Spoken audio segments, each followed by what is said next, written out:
What's up, everybody? It's your boy Baddog, back with the New York Giants post-game video. Do me a favor, hit that thumbs up and subscribe. Thumbs up helps out a lot. Be a lot of these this year. A lot of Giants content. Quite frankly. We'll be doing this video. We'll have a therapy session tomorrow night. We'll do the Brian Dable post-game reaction. I thought about breaking out the old bag, the one I had on a couple years ago when Joe Judge was the team. But that would not be fair. Dallas Cowboy fans, you can go ahead in the chat. You can take a piece of me. I talked so much shit this week thinking, oh, the Giants made all these moves. The Giants were competitive last year. The Giants competed with Dallas, and now we've improved. And they come out and they play like absolute dog shit. There is nothing good to take out of this game. As a matter of fact, this game is worse than any Joe Judge game I've seen. The Joe Judge era did not have a game this bad. There were bad games, no question. The back-to-back quarterback sneak's terrible. But Jake Fromm was the quarterback. The team was done. This team was completely healthy with all of its starters. They didn't show up. They got embarrassed, emasculated, disrespected in their own house on national fucking television by a team that has consistently whooped them. Nothing changes. The players change, the years change, the results remain the same. I have never been more embarrassed in my life watching a team than this one. I brought up 1995. I can remember 1995 like it was yesterday. I was all excited. Opening day, Giants, Cowboys. I don't know if it was Sunday or Monday night. I don't remember the exact night. I think it was Monday night. They retired Phil Simms' number. 35-0. Emmitt Smith first play of the game, 66 yards, waved goodbye to Philippi Sparks. Giants lost 35-0. I thought that was embarrassing. This was worse. Every single thing the Giants could have done poorly, they did. And we had 3 minutes. 3 minutes of good vibes. 3 minutes. A nice drive. 3rd and 2 from the 12. False start. And then the house of cards completely collapsed. Bad snap. Blocked kick. Return for 6. Dallas. Then the Giants go 3 and out. Dallas makes it freaking 9-0 with a field goal. The Giants, their offensive line, you can't even call them turnstiles because the turnstile has some sort of resistance. They were like cardboard cutouts out there. And a cardboard cutout doesn't hold up well in downpouring rain. But that's the way they played. Daniel Jones, every time he dropped back, what did he get sacked? 11 times a night? Hurried 50 times? Evan Neal what are you doing? But it's 3rd and 19 and throw it past to Barkley. He gets hit, knocks the ball up in the air, pick 6. Biggest player in the game for the Giants, Isaiah Hodgins, gets 20 yards and fumbles the ball. Graham Gano, block kick, miskicked. I have never. How many penalties did the Giants have? This is the worst performance I have ever seen. It really is. And I cannot believe this. I really can't. I watched it. The great Jack Buck, legendary Jack Buck, on Kirk Gibson's home run says, I don't believe what I just saw. But that was a good thing. I watched that game for 3 hours, and I still can't believe that is what I saw. I can't believe it. The Giants looked like a high school team out there. The Giants looked unprepared, which I never thought I'd say. 3 months to prepare for this game. 3 months. And Daniel Jones, well, listen, people are going to kill him. This is not Daniel Jones. Does Daniel Jones have a partner? Yeah, the interception he threw looking for Darren Waller when he forced it, that was a bad pass. And I'm not sitting here saying Daniel Jones played good, and I'm not making excuses for Daniel Jones. He's a part of it. But don't just blame him. That offensive line was horrible. The players were horrible. Drop passes, fumbles, penalties.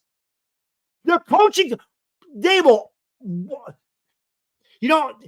years ago, Joe Judge, I remember I liked Joe Judge at the beginning. I remember this. Yeah, obviously.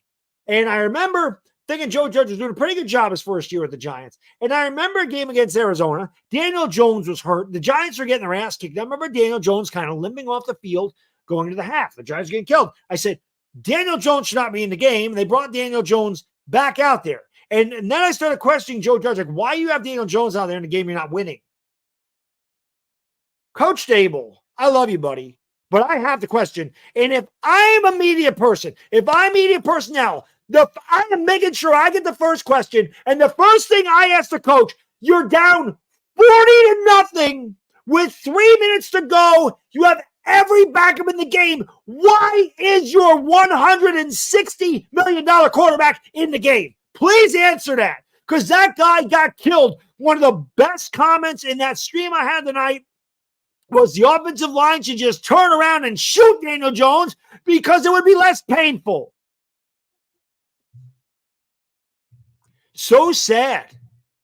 I mean, I really am. I'm embarrassed to call myself a Giants fan right now. I'm embarrassed that I talked the shit that I did. I'm embarrassed that I did that.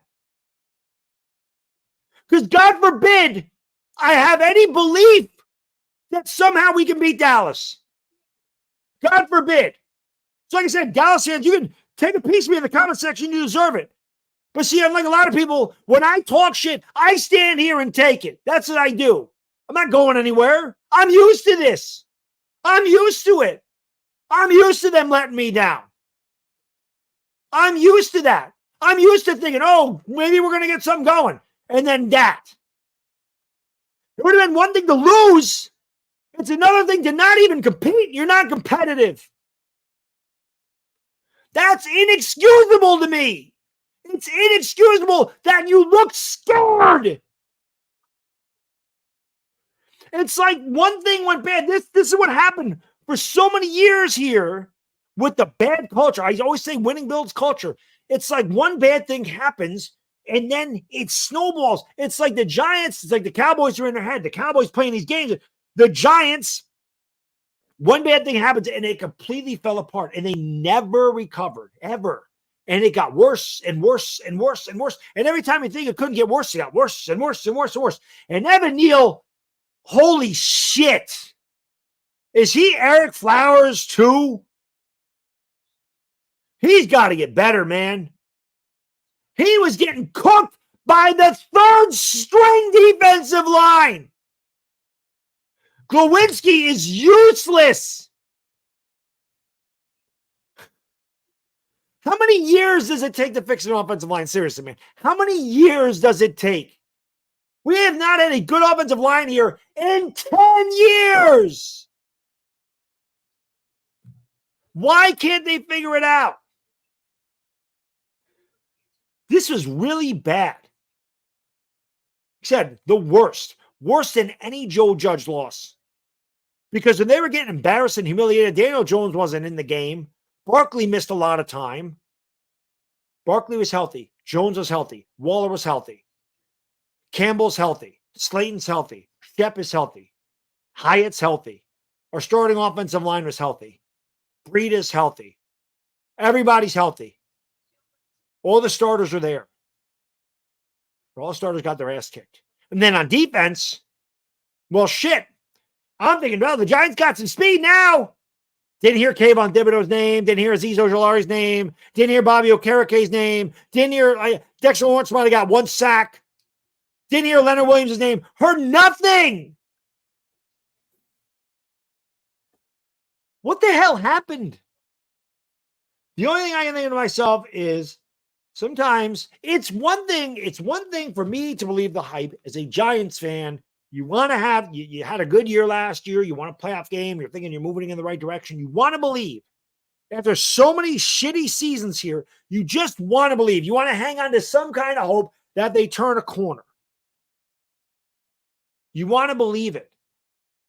But when a player or a team starts to believe their own hype, then you got a problem. And perhaps that's what they did.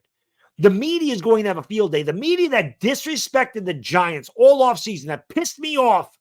The Giants deserve to be disrespected this week. They deserve it.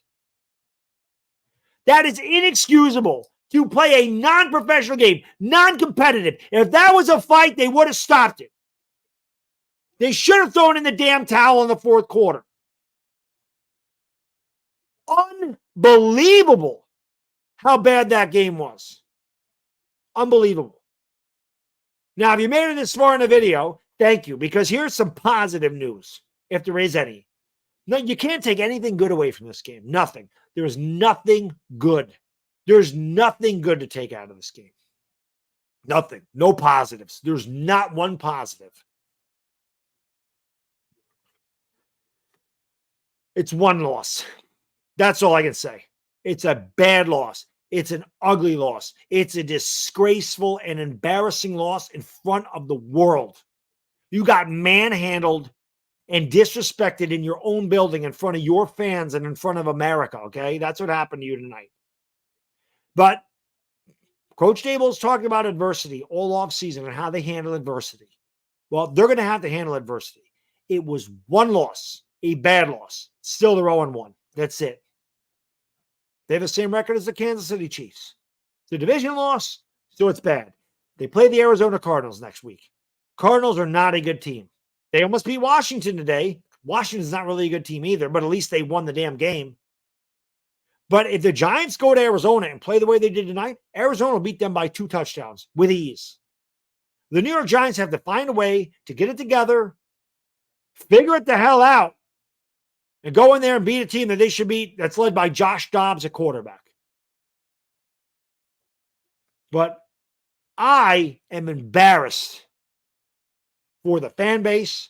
I feel bad for the people that went to that game, paid all that money, sat in that shitty weather, and now while I'm making this video, are probably sitting in traffic. You deserve better, Giants fans. We deserve better. America deserved better than that game that was put on. That wasn't even a game. That was a massacre. That was a massacre. Okay? Ridiculous. I better never see that again. That was horrible. And now everybody's going to come out and like I said, they're all going to attack Daniel Jones because they attacked him anyway, and he had a terrible game. Some of it was him. A lot of it was the offensive line. Players, everybody had a piece in this. Everybody had a piece in this. I know the media here. I know what they do to the quarterbacks here. I live in New York. I get it. He's going to take it. You know, we took it on the chin without question a number of times. Giants got knocked the hell out. Now it's time for them to get up and fight next Sunday. Win a game, go 1-1. You move on. That's all I can say. Anyway, that's all I got in this video. Thank you for watching. Appreciate it. Enjoy the rest of them. If you're a Cowboys fan, you're going to enjoy the hell out of it. Congratulations, you guys. If you're a Giants fan and really getting no joy out of this, just get some damn sleep. Wake up tomorrow and forget about it. It is the Bad Diggity Dizzle, and I am out. Peace.